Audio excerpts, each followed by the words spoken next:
ladies and gentlemen, to Summer in the Asylum here on Reaction and Review.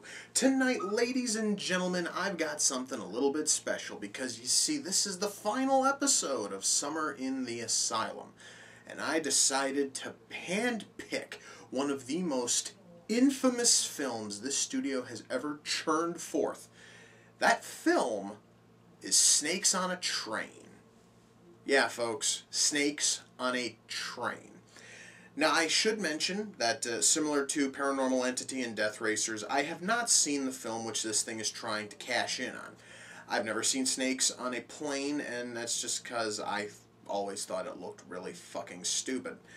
Now, they're taking that very same plot, they're tossing it on a fucking train, and again, I think it's gonna really suck. However, I'm going to try to go into this one with some sort of a fucking open mind here, just because, you know, the last 3 episodes have been just absolutely abysmally awful films, and I want to at least pretend that the fucking Asylum can put out something that might be considered as a competent film.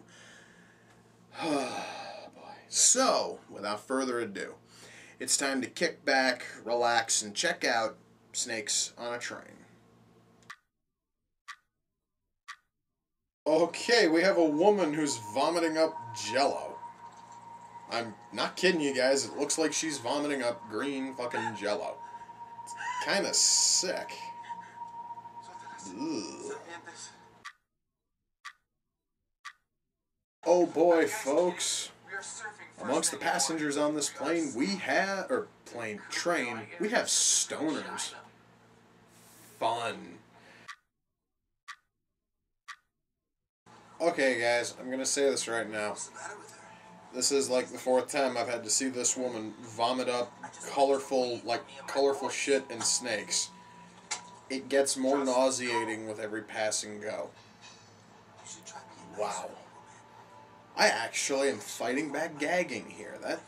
I actually am kind of surprised. I just want to mention this right now, because we've only seen a handful of snakes. All of them sound like rattlesnakes. There's one thing all of them are missing. Something that keeps them from sounding like fucking rattlesnakes. That's the rattle on the fucking tail. Yeah, see, this one here doesn't even have a rattle either, and that's probably the one that we heard earlier. I understand. See, listen to that shit. There's no rattle on any of these fucking snakes. Wait a minute, did she just pull off a piece of her skin? That was sort of nasty. I mean, okay, yeah, it was sort of sick that she was also puking up jello again, but god damn. Well, that's new. The snake climbed into the guy's wrist, and now someone else is trying to hack it out. You know, unlike the other films I've covered, this one actually has some fairly decent effects. They're actually almost sick. Okay, folks, I am now able to confirm that, yes, she actually did go and rip off a patch of her flesh, because some other guy who recently has just been afflicted with snakes was just doing the same thing, and it was just as nasty. Okay, that actually was almost funny. This film so far has had snakes that are, you know, relatively decent in size. Now we have one that's pretty much about as thick as my fucking arm with a head about this big. It seems a little out of place to me. And now people are slowly beginning to fucking die. This movie's starting to get interesting. So, the snake is eating a little fucking girl. Frankly, she was so irritating in her few scenes, I'm happy to see her die. I just wish everybody else would too, because then this film would have a happy ending. Why the hell does she have fangs? This film is plenty fucking weird. Are they going to explain why this woman's got these massive goddamn fangs now? Somehow I doubt it. Whoa, whoa, whoa, wait a minute.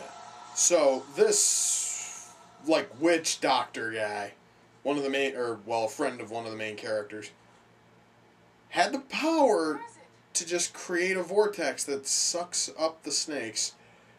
If he could do that, why did he wait until one of the snakes grew to be big enough to eat the fucking train? I'm just really curious about this. Oh, yes, folks.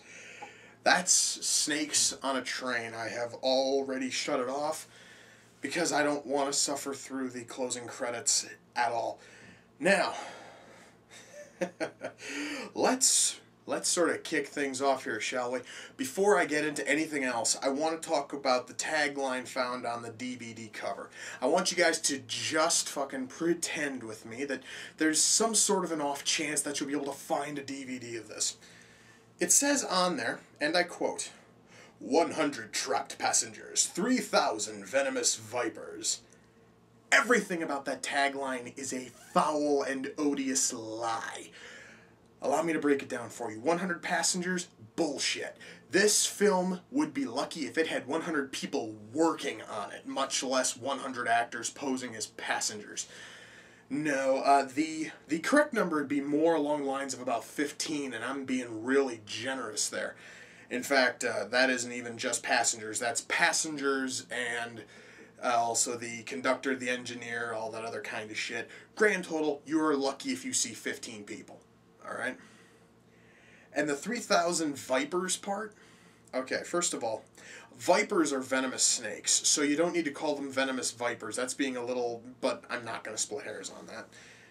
Fact of the matter is, I didn't see a single venomous snake in this entire film. Okay, yes, all of them are supposed to look like venomous snakes, but you can tell a ton of them are snakes similar to garter snakes, which are not venomous. Or you see things like king snakes and boas, which are constrictors. Last time I checked, constrictors didn't use venom, thus they're not vipers.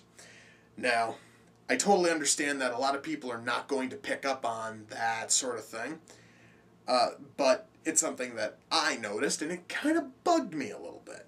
Now that I've vented about the tagline on this god-awful movie, why don't we talk about everything else? The acting. Oh boy. I'm going to say this, guys. The acting was probably the best out of all of the films I've covered here in Summer in the Asylum, but that's not saying much. All right, that means that this cast was able to edge out Raven and the fucking Insane Clown Posse. All right, that's not saying a lot of anything. I really don't know what else to say beyond that. The one actor who I thought did a really, really good job, I actually sort of pulled out of the film a little bit because he looks a lot like Dave fucking Coulier from friggin' Full House. But he's not Dave Coulier. His name is Stephen A.F. Day, and he actually has done he's done a little bit of work, and I just kept on looking at him going, God, and when he died, I was actually able to focus on the film a little bit because I didn't have Uncle fucking Joey staring at me. Or rather, Uncle Joey's bizarre bearded clone staring at me. Anyway, the other actors, they all kind of suck, but still, they all turned in performances that were better than anything I saw in Paranormal Entity, Death Racers, or Transmorphers. And I want you guys to just think about this for a minute. This film is the oldest one out of all 4 films, and it has better acting, it has a bigger budget, it has better effects. I mean, it really shows that this studio has been slipping over the past couple of years, because this film almost felt like it had some twinge of quality to it. The other ones I covered just felt ridiculously rushed and horribly cheap.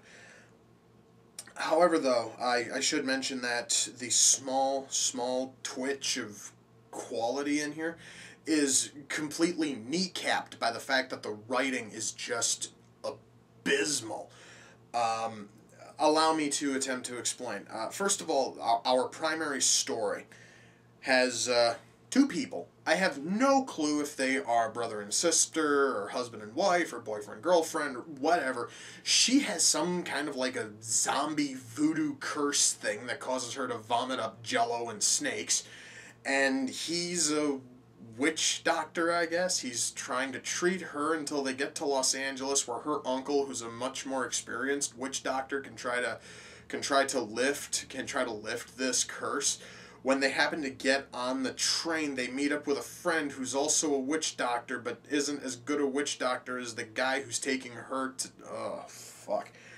And that's just the main story. That isn't even counting the couple of subplots that are dumped in here. The worst of which has to do with two women who are coke mules. They run into a vice cop. The vice cop runs into a former fucking acquaintance. All of them have very minimal impact on the rest of the film. In fact, that almost feels like it's its own separate film, which just happens to cross over with the rest of the story for about a minute, if fucking even. And it really just doesn't feel like it should be in there. We then have the family who talks to nobody, which is a husband, a wife, and their really irritating daughter. They are maybe in there for about 2 minutes. We have a trio of stoners, which at some point becomes 2 stoners without any real warning. I didn't see the third one die. Then we have a businessman and some other fucking woman, and those two apparently were talking on the train and they had a thing going. Oh, Jesus Christ.